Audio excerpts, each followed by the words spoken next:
For the want of a nail, the horseshoe was lost. For the want of a horseshoe, the horse was lost. For the want of the horse, the rider was lost.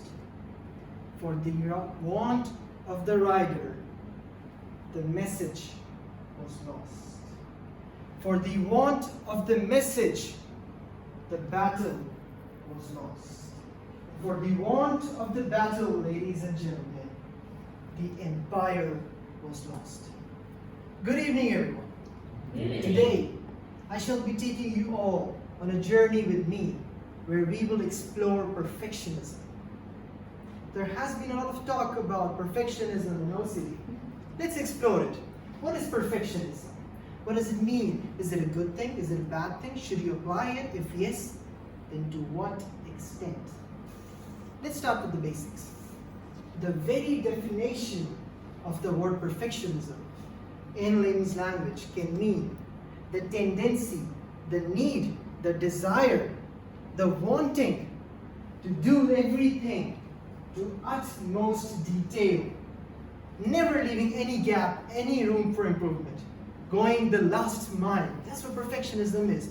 Now, on the very definition, it looks like a very good thing. But if you Google it, if you Google perfectionism, you will see that there are two sides. There are two sides of the battle. There's a side which praises perfectionism. There's a side in which perfectionists take pride in being called a perfectionist. But there's another side where people call perfectionists mentally ill. It's an obsession. It's a problem. It's a waste of time and energy. So what is the truth? What is the right way in between these two extremes? The truth, ladies and gentlemen, is that there are only two real currencies in the world. There are only two real currencies in the world. It's not the dollar, it's not the yen, it's not the real. It's time and energy. That's the only thing that matters. And unfortunately for us, for mortal beings, both of them are in very limited quantity. So what should we do? Should we just rush everything? Or should we, as Jonathan said, pace ourselves? It's a balance. As a Chinese poem I recited in the beginning, and before the grammarian takes a note, it's translated literally from Chinese, hence the grammar is not modern day. So that poem, it demonstrates the formula of when precisely to apply perfectionism. Do I do it every single time somebody tells me to note down the number and I go back and write the area code and draw columns and do all that stuff? No. I need to make sure that my time, my energy are being invested in the right way.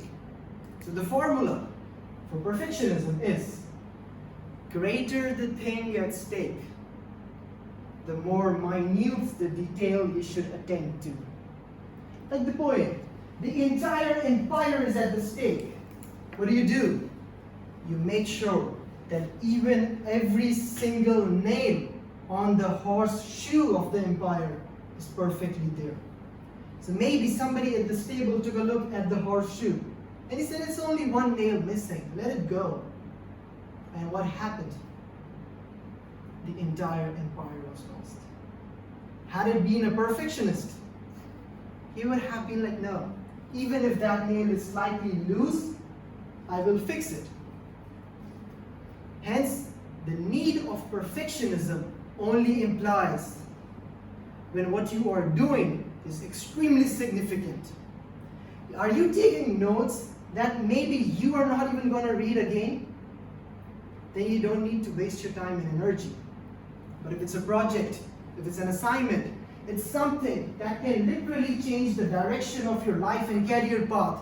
Put everything in yourself. Go to the last mile. Make the product so that it screams that this was morphed out of the hands of a perfectionist.